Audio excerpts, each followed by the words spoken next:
Inilabas ni dating Congressman Zaldico ang listahan ng mga umunoy i-deliver na mali-maletang pera para kina Congressman Martin Romualdez at Pangulong Bongbong Marcos. Aabot daw yan lahat ng 56 billion pesos mula sa 2022 hanggang 2025. At sa laki ng kickback, wala raw nakuha si Zaldico. Narito ang report ni Marian Enriquez.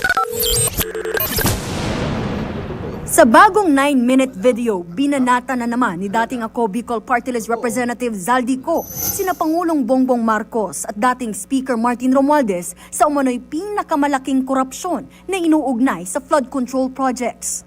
Ang kabuuang pera na dumaan sa akin para ibigay kay Pangulong Bongbong Marcos at kay dating Speaker Martin Romualdez ay umabot sa 56 billion pesos.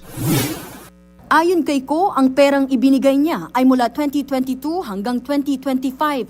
Bukod pa raw ito sa 100 billion pesos na insertion na gustong ipasingit umano ng Pangulo sa 2025 budget.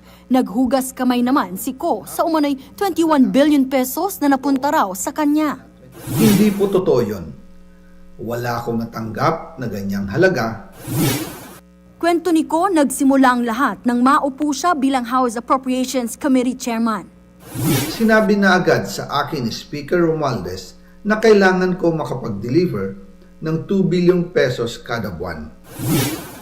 Matapos niyan, nakipagpulong daw si Ko kina dating DPWH Yusek Roberto Bernardo at dismissed Bulacan District Engineer Henry Alcantara tungkol sa hatian ng kickback. Ayon pa kay Ko, ang tao ni Alcantara ang nakikipag-coordinate sa kanyang staff na sina Paul Estrada at Mark Tinsay.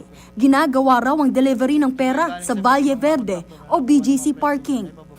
Dumaan lang po sa akin ang pera na agad dinideliver kay Speaker Romualdez.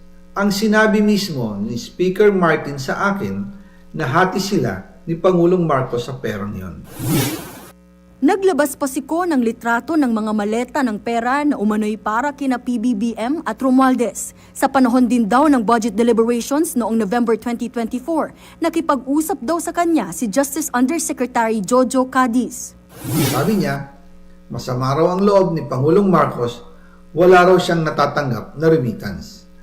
At dahil laging napapagalitan si Speaker Martin ng Pangulo, inutusan niya ako na mag-deliver ng 1 billion pesos para kay BBM. Ang 1 billion pesos na yan, inihatid daw ni Ko kay Cadiz sa South Forbes Park. Si Cadiz naman daw ang naghatid ng pera sa bahay ng Pangulo. Bumili pa raw ng bahay si PBBM sa naturang subdivision para gawing bagsakan at imbakan ng pera. Wala pang bagong pahayag tungkol dyan sina Romualdez, Cadiz, Alcantara at ang iba pang nabanggit. Habang si Pangulong Marcos, ito ang tugon kay Zaldico. For it to mean something, umuwi siya rito. Harapin niya yung mga kaso niya. Kung meron siyang gusto sabihin, sabihin niya. Come home. Ba't ka nagtatago sa malayo? Ako, hindi ako nagtatago eh. Kung meron kang akusasyon sa akin, nandito ako.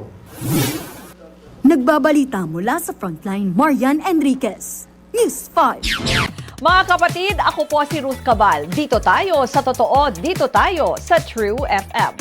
Mag-follow at mag-subscribe din po kayo sa aming social media accounts at True Network PH. Diyan po yan sa aming X na dating Twitter, sa FB, sa Instagram, sa YouTube, sa TikTok at sa mga podcast. At syempre, tutok din po kayo sa Signal True TV Channel 19. Dito tayo sa totoo, tunay at